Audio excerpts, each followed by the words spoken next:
आणि आता थेट जाऊयात विधानसभेत. आदित्य ठाकरे बोलतात. शपथविधीला हजर राहण्याचे आदेश आलेले आहेत म्हणून तिथे गेलेले आहेत.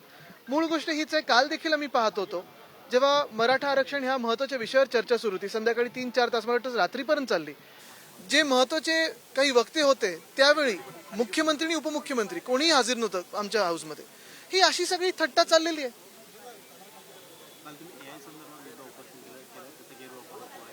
काल एक महत्त्वाचा विषय मी घेण्याचा प्रयत्न केला हाऊसमध्ये. देवेंद्र फडणवीस साहेबांनी मला उत्तर दिलं त्याच्यावर. एक आपण पाहतोय की देशभरात आणि जगभरात आर्टिफिशियल इंटेलिजन्स ह्याच्यावर खूप चर्चा होत आहे. डीप फेक्स असतील, आवाज मग मिळवण्याचा प्रश्न असेल, ह्या खूप गोष्टी होत आहेत.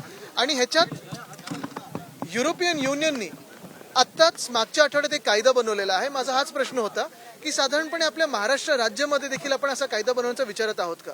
ह्याच्यावर देवेंद्रजींनी हे उत्तर दिलेलं आहे की केंद्र सरकार ह्याच्यावर कायदा बनवण्याचा विचार करत आहे. तिथून जर उशीर झाला तर महाराष्ट्रात नक्की होईल.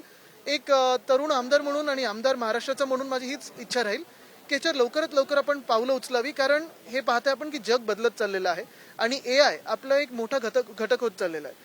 आर्टिफिशियल इंटेलिजन्स हे वापरायचं कसं, जनहितासाठी वापरायचं कसं, हे वापरणं गेलंच पाहिजे.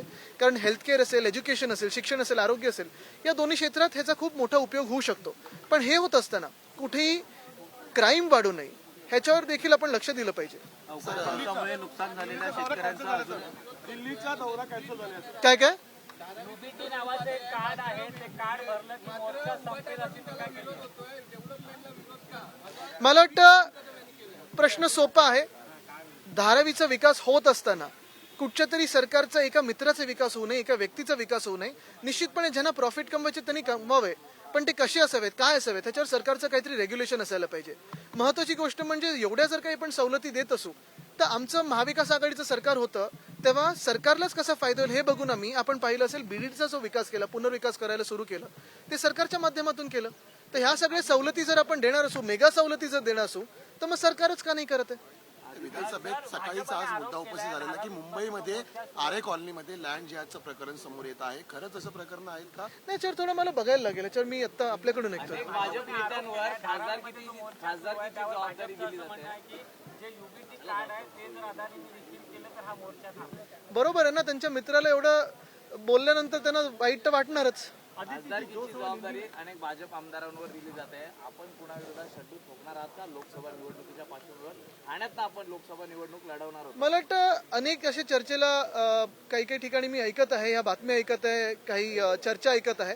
महत्वाची गोष्ट हीच आहे की आपण पाहत असाल, मी घटनाबाह्य मुख्यमंत्र्यांना 1 वर्षापासून सांगतोय, 1.5 वर्षापासून सांगतोय की त्यांनी त्यांच्या मुख्यमंत्री पदाचा आणि आमदारकीचा राजीनामा द्यावा आणि माझ्यासमोर वळीतून लढावं. ते नसेल तर मी त्यांच्यासमोर ठाण्यातून तयार आहे. पण हीच महत्वाची गोष्ट आहे की ह्या जरी चर्चा होत असल्या तरी निवडणूकच होत नाहीयेत. काल परवाकडे पण पाहिलं असेल, हायकोर्टाने ताशारे ओढलेले आहेत. इलेक्शन कमिशनर त्यांना निर्देश दिलेले आहेत की पुणे लोकसभा आणि चंद्रपूर लोकसभा इथे दोन्हीकडे निवडणूक घ्यायला पाहिजे. 1 वर्ष झालं तिथून लोकसभेत आणि दिल्लीत आवाजच नाहीये. याला लोकशाही म्हणतो का आपण? महानगरपालिकेच्या निवडणुका होत नाहीयेत. आज आपण पाहिलं असेल तर सेनेटची देखील निवडणूक हे घ्यायला तयार नाहीत, कारण ह्यांच्यात हिंमतच नाहीये. आणि मूळ गोष्ट हीच राहिलेली की आपल्या राज्यात लोकशाही ह्यांनी मारलेली आहे, संपवलेली आहे. ती पुनर्जीवित करण्यासाठी आमचा सगळा हा लढा आहे आणि त्याच्यावर आम्ही लढत आहोत. आणि एका बाजूला हे सगळं होत असताना अजून एक आपल्या समोर गंभीर बाब आणू इच्छितो.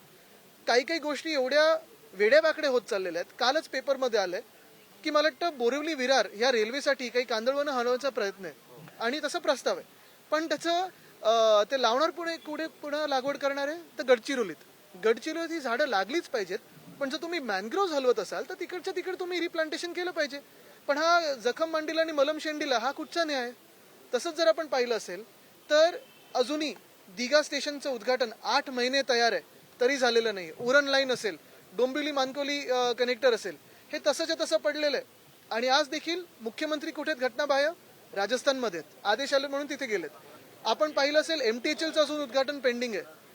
मुख्यमंत्री कुठे आहेत? राजस्थानमध्ये आहेत. आजच मला वाटतं पेपरमध्ये आलंय, काल उत्तर दिलं गेलं की आपल्या राज्यामध्ये 2,500 शेतकऱ्यांनी आत्महत्या केलेल्या आहेत. शेतीचा प्रश्न हा मोठा आहे. कृषी क्षेत्र हे कोलमडलेलं आहे.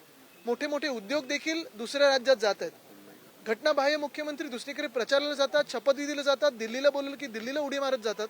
पण आमच्याकडे आमच्या महाराष्ट्रामध्ये फेरी मारायला काही त्यांना कुठेच वेळ मिळत नाही. मुंबईच्या पदवीधर मुंबई